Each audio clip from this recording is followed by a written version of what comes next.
Thanks for joining us again, everybody. I'm Guy McPherson speaking again with Peter Miller, and we are inspired by a message I received last week after our conversation. This is from a friend.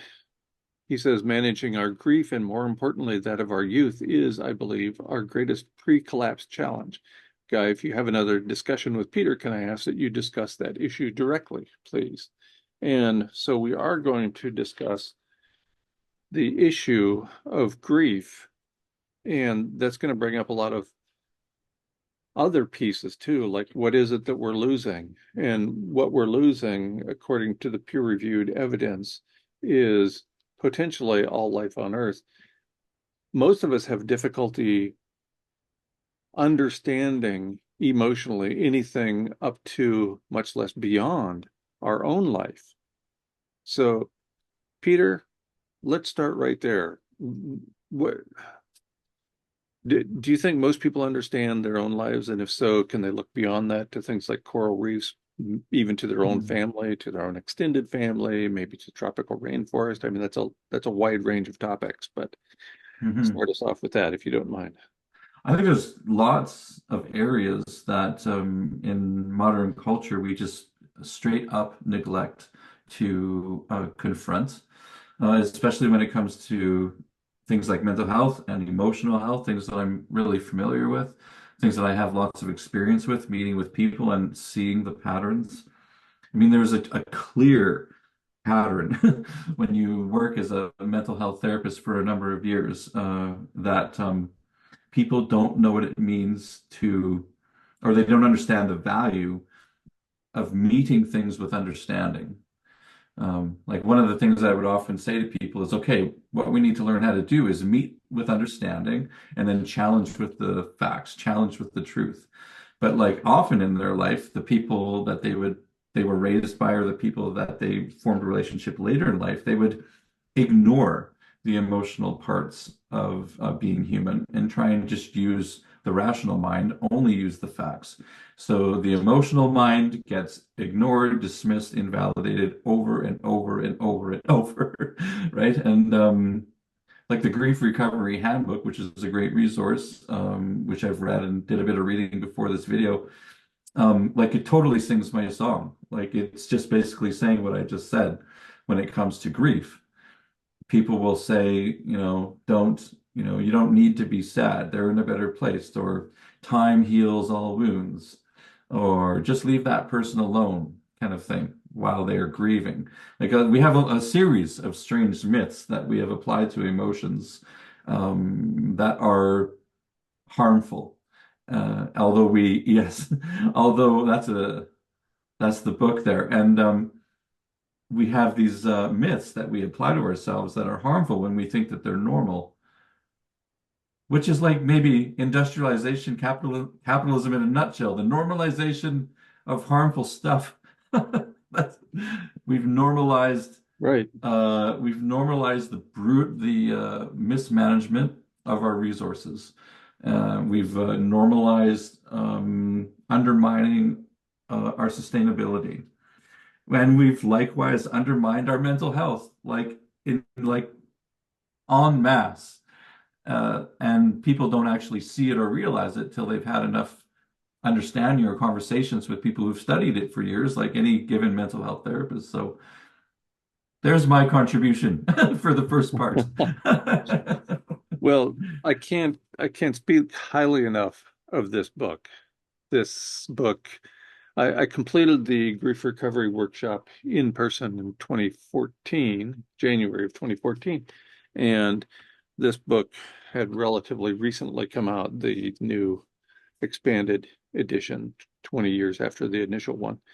And I went because I thought uh, that at the time I was speaking about abrupt, irreversible climate change, and I thought that understanding what went on in the grief recovery workshop would help me deal better with people and what they were going through.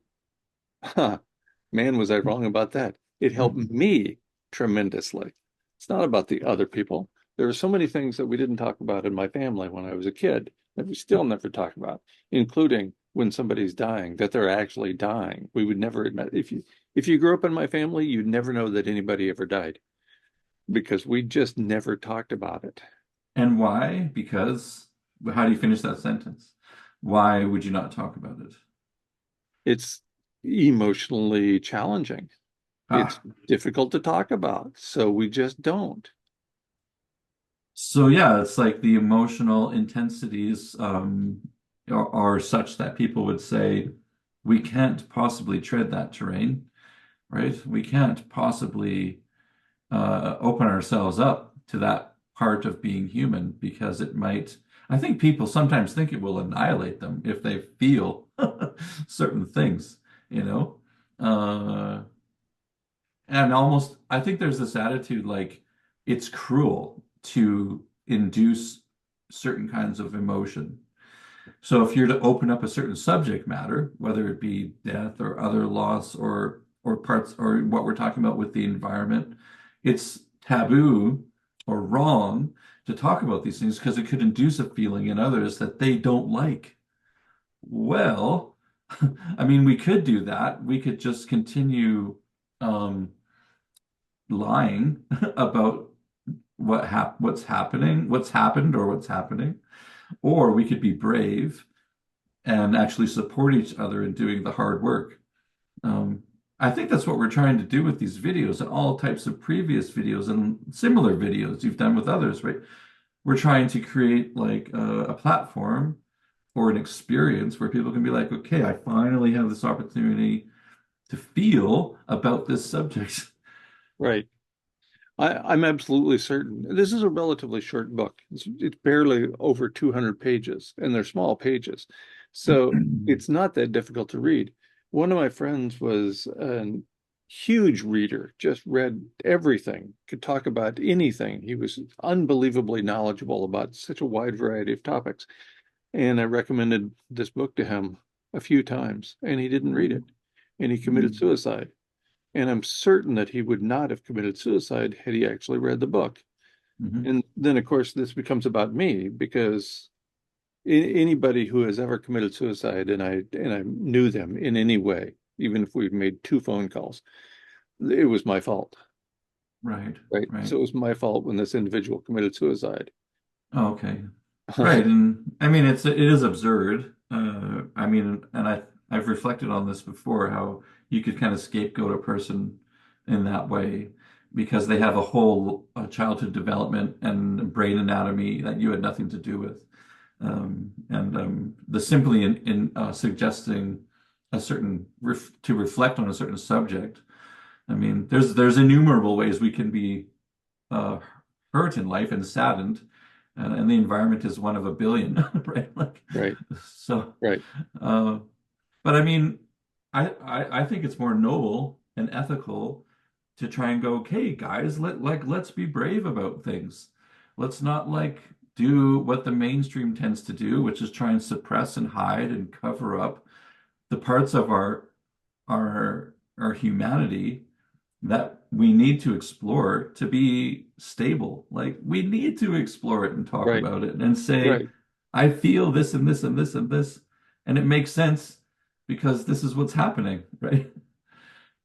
Here's one of the ideas the book points out early on, the Grief Recovery Handbook, again by John W. James and Russell Friedman, both of whom are dead now, relatively recently.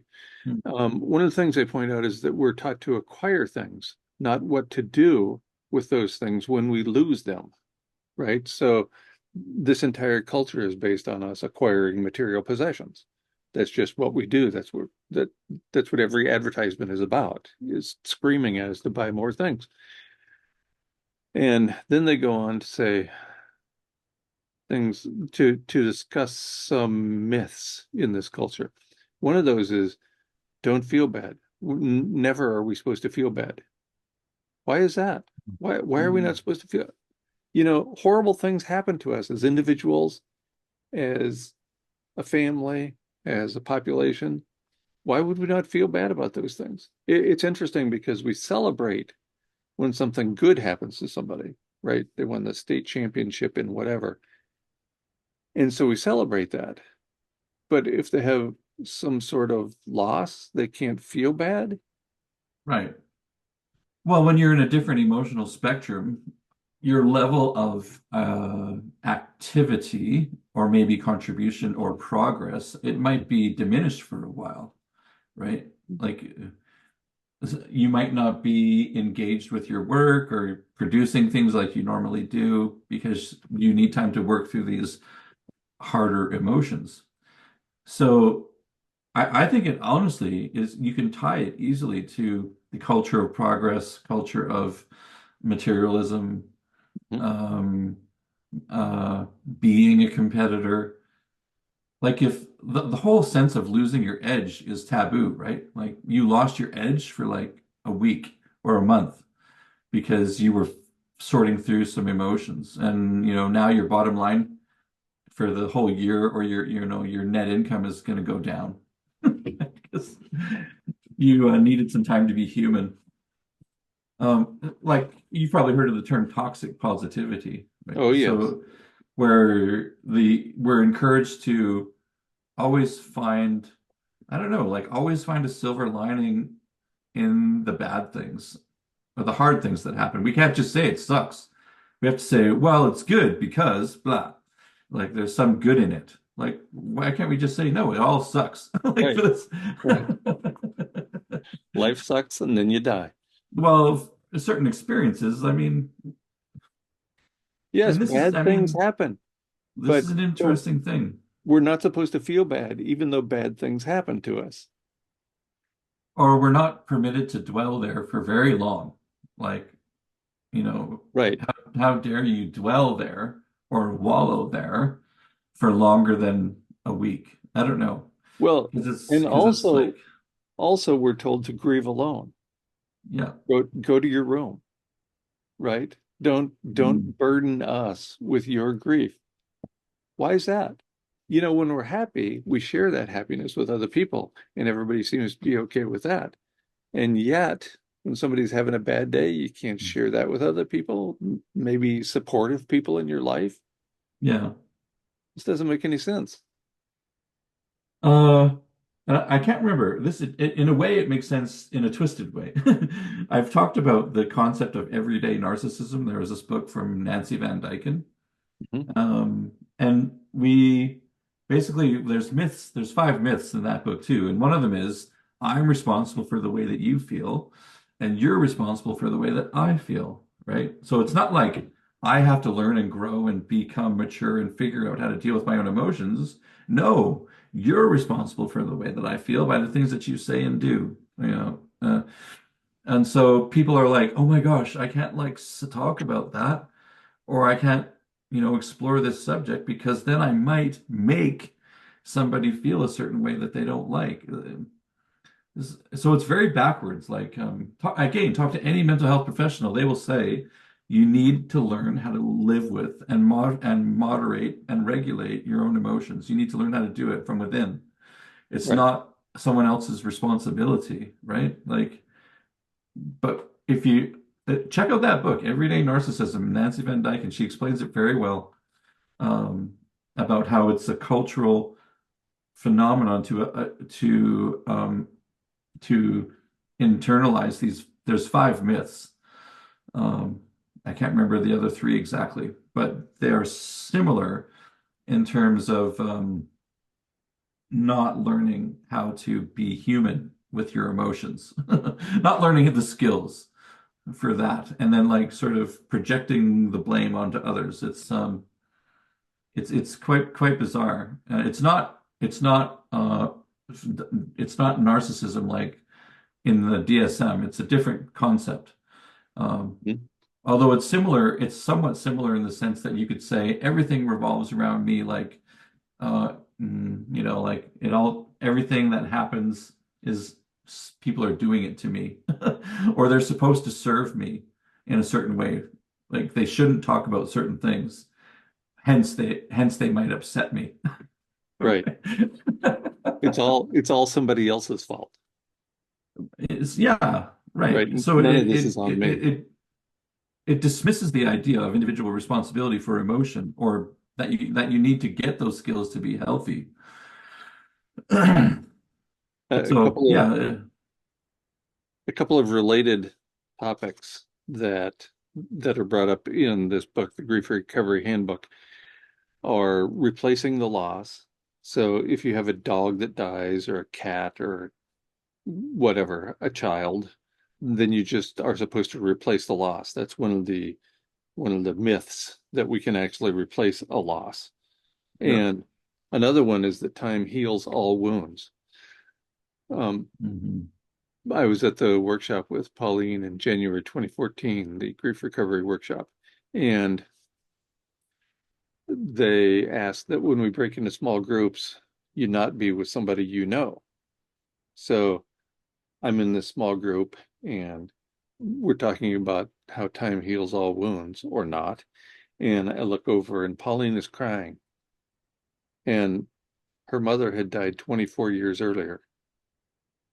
She was crying about that loss because she had never had the tools to deal with identifying that grief and recovering from it. Hmm. 24 Hmm. years. If time didn't heal that wound or even make a dent in it in 24 Yeah. years, then I think How, that might be a myth. how much time do you need? Right? Like, Right. jeez. Exactly. If time heals. Right, right. So, I mean, the truth then is that time as a thing doesn't heal. What actually heals is the having the opportunity to open up and talk about how you really feel without it being dismissed and invalidated. Where you can be with someone who just says something like, I hear you, and it makes sense, and loss is just hard. And that's just the way it is. And your feeling can be there, and that's fine. Like Right. that's the difference.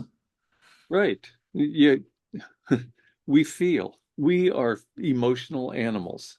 And you, unless you're a psychopath or a sociopath, we are Right. feeling animals, right? That's what we do. And so let's admit that and then live accordingly. And living accordingly is the idea of the grief recovery handbook, the grief recovery workshop, the grief recovery method in general, and also with your work. Yeah, yeah, it's very similar in ways, and like people with borderline personality disorder, which is my subject, the thing I'm passionate about. It's people who were born with a certain genetic profile and often an extraordinarily sensitive emotional center in the brain, the limbic system, the amygdala, the hypothalamus, hippocampus. Those structures interact in certain ways, and sometimes they can be hyperactive. And when they're hyperactive, it can undermine your day-to-day life. And So they should just stop behaving that way. Is that what you're saying? well, it is in a way, it makes it hard to work with other humans because you end up getting stuck in your irrational mind too much. So, I mean, if you want to work with other humans effectively, you do need to learn how to regulate that part of the brain. Hmm. Um, and the tragic thing is that many people grow up not even knowing that they have this issue. Their parents don't know that they have this issue. They don't know that they need to teach certain types of skills so that a person can literally learn to like surf. Like, I don't know if I use that analogy, like you're surfing on a big wave, the emotion is the wave. And you need to learn this special skill. Like, not everyone needs to learn how to surf on a big wave, but people with BPD do because Hmm. they have these big emotions, right? Um, and they can learn how to do it. And that's the sort of the hope and I guess the upside of things. And there's this thing called neuroplasticity. Like we can create new neural pathways in the brain with practice and the right approaches, with consistency.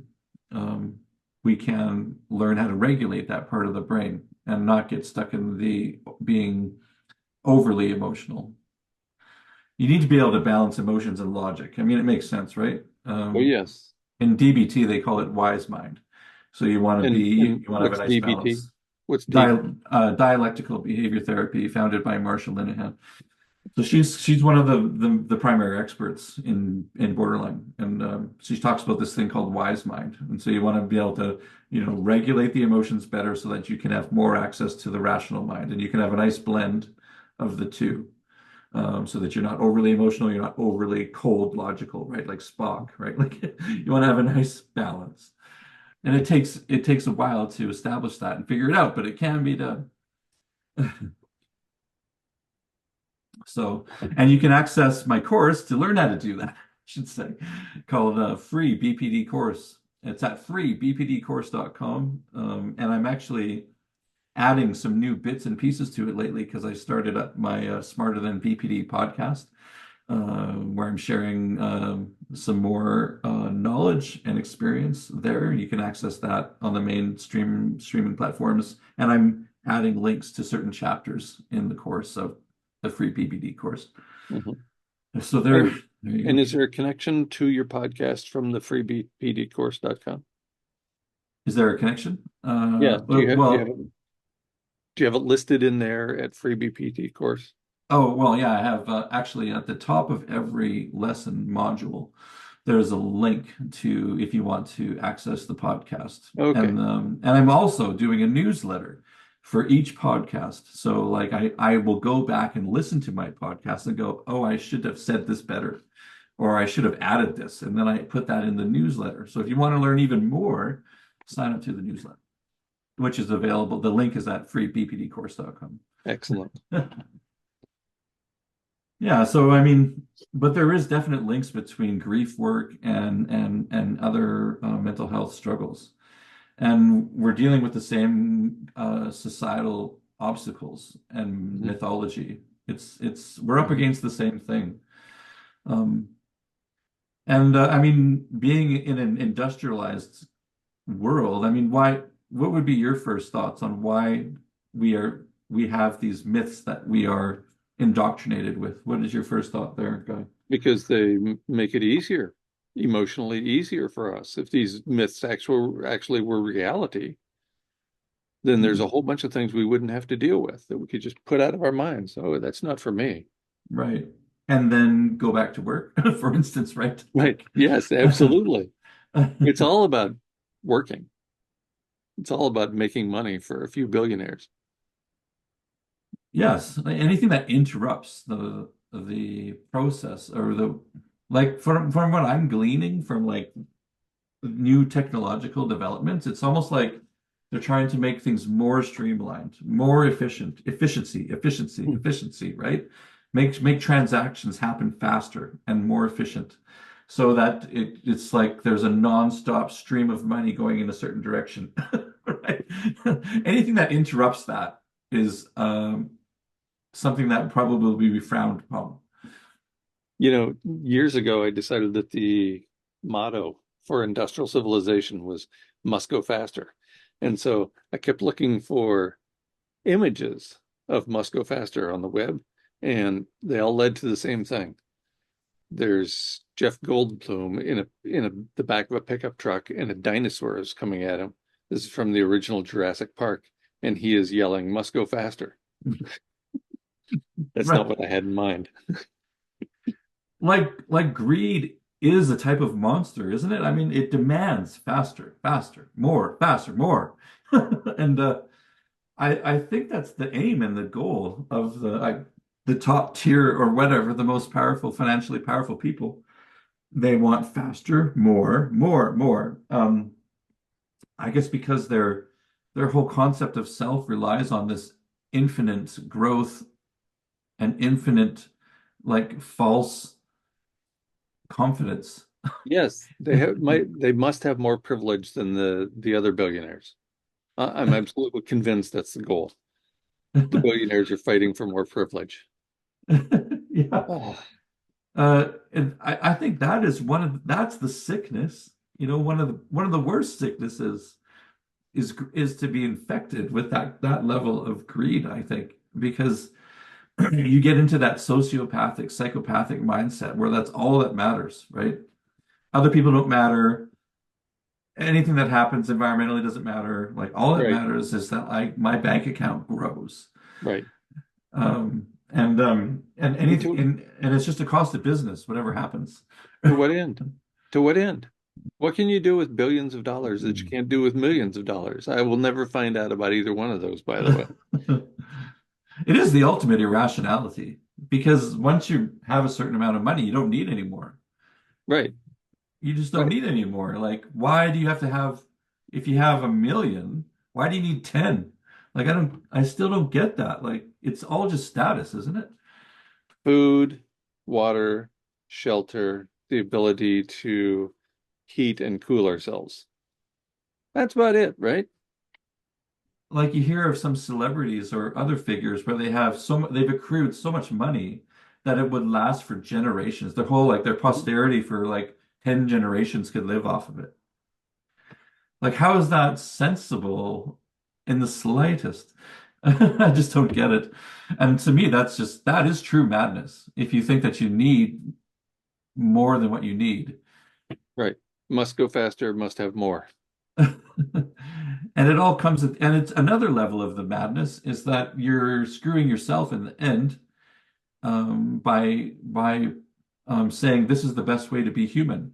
Because Yes, then you get billions of people trying to copy and mimic that behavior, which is just more environmental apathy, more psychopathy, more sociopathy.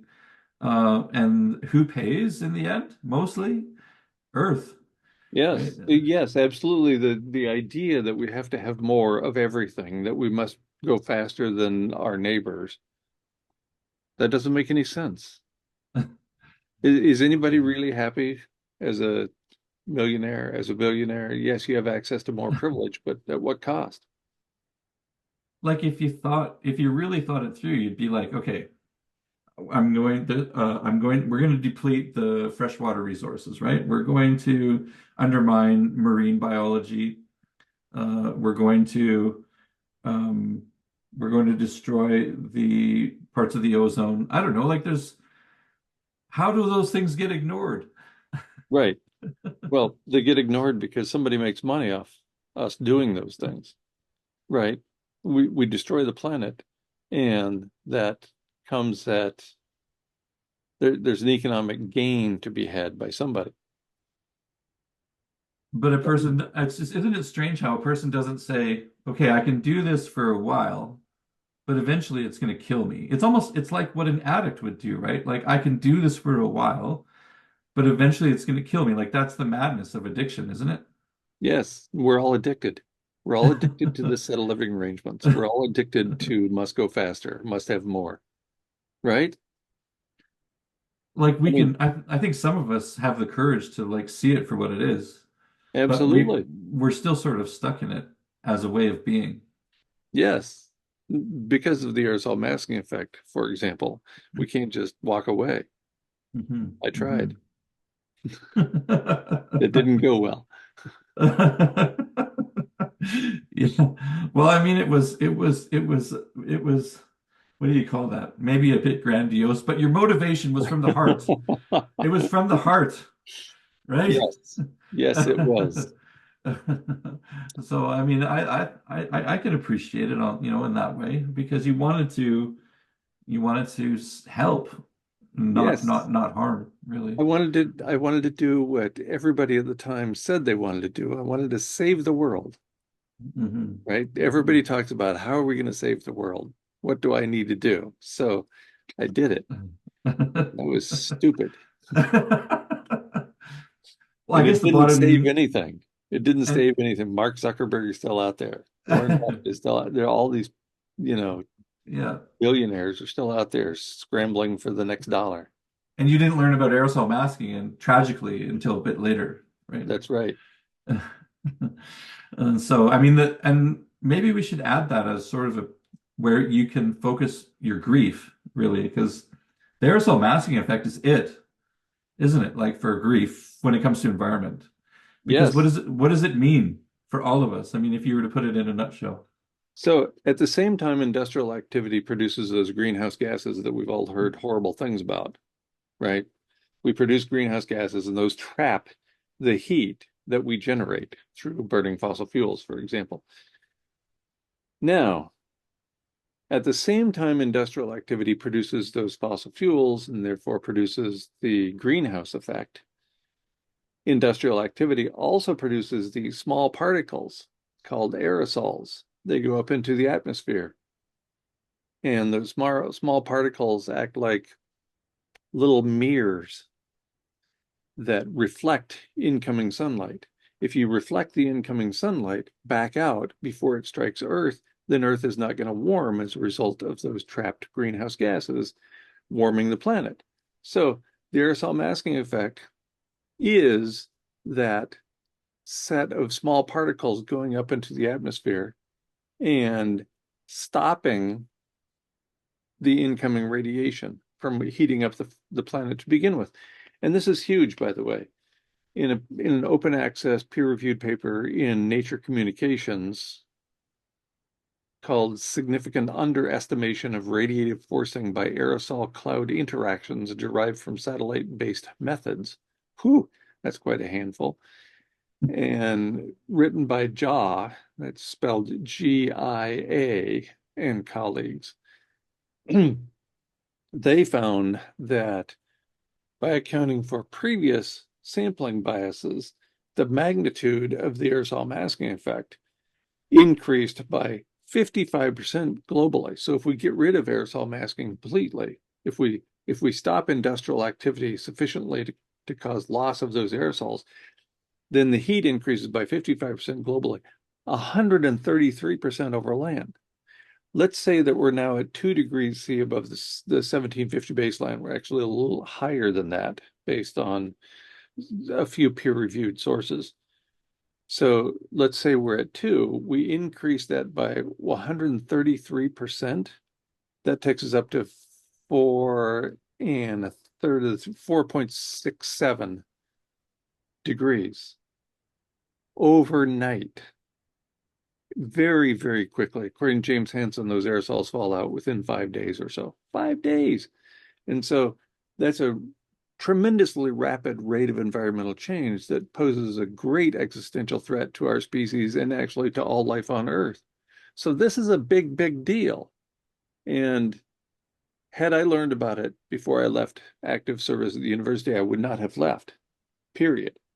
I would still be living in Tucson, Arizona, and going to work every day because this is such an enormous factor that is essentially never talked about by paid climate scientists, by media personalities, by government officials, right? And for good reason, I guess, or understandable reason, because it changes the situation from problem to predicament, right? Right. Like And it's not too, only that, it changes the problem from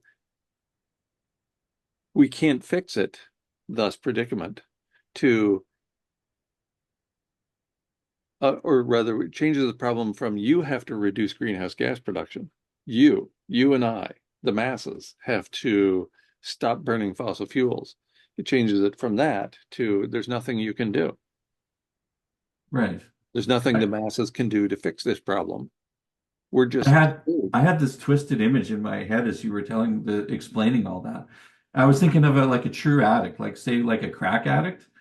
And if they reached a point where they needed the drug to keep them alive, so they would need to keep taking the drug. Like I don't know if that's a how it really exactly works for crack addiction, but maybe at a certain point it might. Like if you don't keep taking the drug, your body would go into some kind of shock, right? mhm, mhm. And die. So but that's basically what you're saying, right? We have to keep putting the stuff into the atmosphere if to prolong life as long as possible until greenhouse effect makes it impossible. Right. So we have to stop doing what we're doing, except we can't. We can't. Yeah, We we have to can't stop, but it's impossible to stop. unless someone comes up with the technology, which is so thus far it seems like comical, like Right, where you'd be able to capture enough CO2 to balance things in the atmosphere. And we talked about a plant in the last episode, I think, where they do 1,000 a year right, megatons, right, but they would need to do what 1,000 times more to be able to even come close or something. right. Yes, Yeah. the technology that's currently available is not even close to what needs to be done. For example, building mirrors to reflect that incoming radiation before it strikes a planet and therefore before it warms the planet. The number of mirrors that would be required would cover the United States. I don't know if Right. that's the continental United States or the entire United States, but either way, I don't think there's enough sand on the planet to make those mirrors. No, probably So not. whereas I used to be a big supporter of the mirror reflection framework, which you can find at mirror.org, MEER.org, Mirrors for Earth's Energy Rebalancing, MEER.org. Now I think it's too late. It's too little, too late, and there's no government on board with the idea. There's no billionaire on board with the idea. The billionaires are too busy making money to deal with reducing their income just to save the planet. It's a sad story. It is. And I mean, another thing that popped into my head, and I don't know if it would help with the process, but I think there was a situation post World War One, where one of the political figures, either in Europe or the States, I don't know, they confronted the billionaires and they said, like, look, if you don't invest or donate part of your money to develop some social service programs, you're not going to have workers or you're not going to have people to buy your products. So they had to make a decision. The billionaires had to make a decision. Okay, we're going to part with a certain proportion of our wealth. Our lifestyle and our extravagance won't change at all, but we need to like part with maybe, I don't know, 20 or 30% of our wealth, put it into social services so that we can still have a workforce, right? And then I think that they decided to do that post World War One, if I'm not mistaken, with the history. But I mean, maybe this would be another point in history. It's like, okay, if you, not that it would work, but like a last ditch effort. Okay, all you billionaires, you need to like part with maybe 40% of your wealth and put it into some kind of carbon capture technology, massive carbon Right. capture technology, whatever wizard can invent this to And see. and all we're talking about is the loss of all life on Earth here. So you would think somebody might be interested, right? Even the billionaires. I mean, would you rather live in a cave underground or like go on your yacht, right? Like, Right, exactly. You might have heard Mark Zuckerberg is building an underground city in whatever island on Hawaii he lives on or owns okay. And why would he do that? because he doesn't understand. You know, he understands part of it. He understands that we're not going to fix this thing. And so his escape is to go underground with I don't know how many other people to serve him he needs. But what he doesn't understand is how important life on Earth is to him and to everybody else. And so you can't escape. That'd be like going on a satellite or the International Space Station. Is that living? Really? Is that living on Earth? I don't think so. And you can never come above ground because the nuclear power plants will melt down and lead to stripping away of stratospheric ozone. And then it's going to superheat the planet. So are you going to live underground for the rest of your life? And do you call that living? Really? Apparently they would prefer that than to go like swimming in the water, or like, Right. climb a mountain and breathe the fresh air. I mean, really, you'd rather breathe the recirculated air in a bunker, right? Right. And there's a bunch of bodily waste you're going to have to deal with too, right? hmm hmm Yeah. So I mean I mean when you look at the reality, and if greed is the monster that we are sort of citing that it is, then they would rather remain in that irrational state of kind of ignoring any facts that an ecologist would put up there, any kind of projection, say that, infinite growth and materialism is possible when it's not. So they would rather maintain that mentality and end up in a bunker that and and people say, we're the crazy ones. Are you kidding me? Are you kidding me? Like, are you kidding me? We're the crazy ones pointing this out, and they're the sane ones driving us to extinction. Right. Exactly. I think that's a fine place to stop today's Right. conversation. It's been And entertaining. It's been fun. so why don't you tell us once more about your course, what it's for, who does it apply to, and where can we find the link? Well, my course is called Free BPD Course. It's at freebpdcourse.com. It's for people who are suffering specifically from emotion regulation disorder called borderline personality disorder, which sounds much worse than it is, and it's really it's people who have been, I think, victimized by the culture of their birth, or not understood, not given the skills and tools that they need to live effectively in a human body, um, and kind of characterized in many cases as bad people, toxic people, uh, uh, people who are not untreatable people, which is a lie. It's a myth. BPD is treatable. It takes effort and dedication and work, but it can be done. Um, and so, yeah, the course includes a whole variety of things that I've learned from cognitive behavioral therapy skills, dialectical behavior therapy skills, um, a whole host of videos from other professionals talking about the same things. I think I have about 80 PowerPoint slides that I made in there to have a pictorial image of things. And I'm also now adding podcast episodes that I'm producing every few days into some of the chapters to just help solidify the understanding of different parts of the subject matter. So again, you can find it at freebpdcourse.com, and there's also now a newsletter too that you can sign up to that is a follow-up to each podcast. So if you want just that much more strength and understanding, sign up to the newsletter.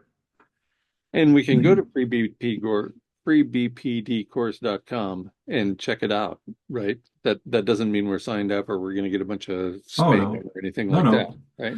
no. The court, it's just a page. It just shows what it's all about and what my offerings are. And yeah, you're not committed to anything. No, and it's absolutely free. There is an option to donate if you like, but it's free. And I encourage people to sign up for free if whatever their means are. Great. Thank you. And let's stop right there and look forward to next week's conversation.